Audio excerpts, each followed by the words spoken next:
नमस्कार, मैं हूं मनीष मणि और आप देख रहे हैं दबंग इंडिया।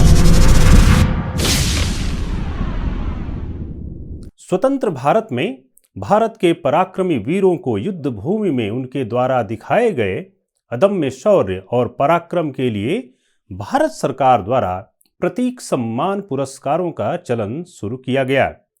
इस सम्मान श्रेणी में परमवीर चक्र भारत का सर्वोच्च सैन्य अलंकरण है, जो भारतीय सैनिकों को दुश्मनों की उपस्थिति में उच्च कोटि की सूरवीरता एवं त्याग के लिए प्रदान किया जाता है। शाब्दिक तौर पर परमवीर चक्र का अर्थ है वीरता का चक्र।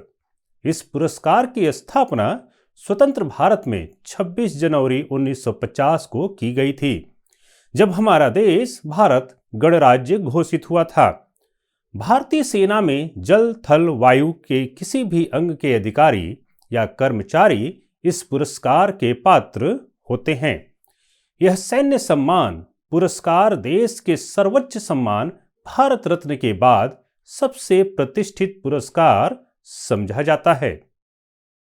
भारतीय सैनिकों को वीरता की श्रेष्ठतम श्रेणी में युद्ध भूमि में उनके द्वारा प्रदर्शित अतुलनीय पराक्रम के लिए दिया जाने वाला परमवीर चक्र पुरस्कार वीर सैनिकों को स्वयं या फिर मरणोपरांत दिए जाने की स्थिति में उनके प्रतिनिधि को ससम्मान पूर्वक भारत के राष्ट्रपति एक विशिष्ट समारोह में स्वयं अपने हाथों से प्रदान करते हैं।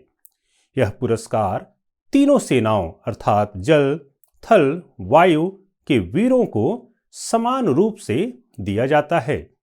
इस पुरस्कार की विशेषता व महत्ता का अनुमान इसी से लगाया जा सकता है कि 1947 से लेकर आज तक 4 बड़े युद्ध लड़े जाने के बाद भी केवल 21 सैनिकों को ही यह सर्वोच्च वीरता पुरस्कार दिया गया है। 21 में से 14 वीर सैनिकों को यह पुरस्कार मरणोपरांत उनके प्रतिनिधि को दिए गए हैं। परमवीर चक्र की संरचना एवं इस पर अंकित आकृतियां भारतीय संस्कृति एवं दैविक वीरता को प्रदर्शित करती हैं। भारतीय सेना के मेजर जनरल हीरालाल अटल ने परमवीर चक्र कैसा होना चाहिए अर्थात इसके डिजाइन की जिम्मेदारी सावित्री खानोलकर उर्फ सावित्री बाई को सौंपी, जो मूल रूप से स्विट्जरलैंड की रहने वाली थीं, जिनका जन्म स्विट्जरलैंड में 20 जुलाई 1913 को हुआ था। इनका वास्तविक नाम इवावोन लिंडा मेडे द मारोस था।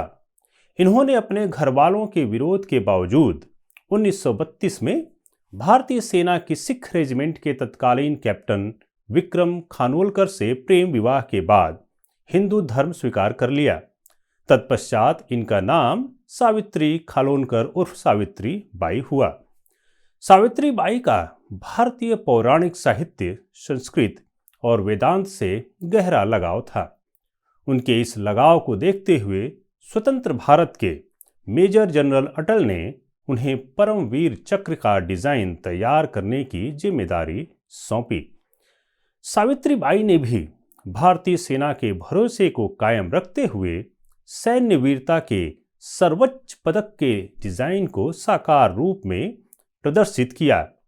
पदक की संरचना के लिए उन्होंने भारतीय वैदिक काल के उत्कृष्ट उदाहरण महर्षि दधीचि से प्रेरणा ली, जिन्होंने देवताओं का अमोघ अस्त्र वज्र के निर्माण के लिए अपनी अस्थियां दान कर दी थीं। 26 जनवरी 1950 को भारत का विधान लागू हुआ। 1950 में ही युद्ध भूमि में सैनिकों द्वारा दिखाए गए अदम्य पराक्रम के लिए परमवीर चक्र पुरस्कार का प्रावधान भी किया गया, जिसे 1947 से प्रभावी माना गया। ऐसा इसलिए किया गया ताकि 1947-48 में हुए भारत पाक युद्ध के वीरों को, जिन्होंने जम्मू कश्मीर के मोर्चों पर अपना शौर्य दिखाया था, उन्हें भी पुरस्कारों से सम्मानित किया जा सके। यदि किसी सैनिक को दोबारा परमवीर चक्र के लिए चुना जाता है तो इस स्थिति में उसका पहला परमवीर चक्र निरस्त कर उसे रीबैंड दिया जाता है। इसके बाद हर बहादुरी पर उसके रिबैंड बार की संख्या बढ़ाई जाती है। इस प्रक्रिया को मरणोपरांत भी किया जाता है। प्रत्येक रिबैंड बार पर इंद्र के वज्र की प्रकृति बनी होती है तथा इसे रिबैंड के साथ ही लगाया जाता है। मां भारती का वह कौन वीर सपूत हुआ जिसे पहला परमवीर चक्र प्राप्त हुआ? यह जानने के लिए अगले वीडियो को देखें। परमवीर चक्र के इस सीरीज में आज बस इतना ही। यह वीडियो आपको कैसा लगा हमें जरूर बताएं।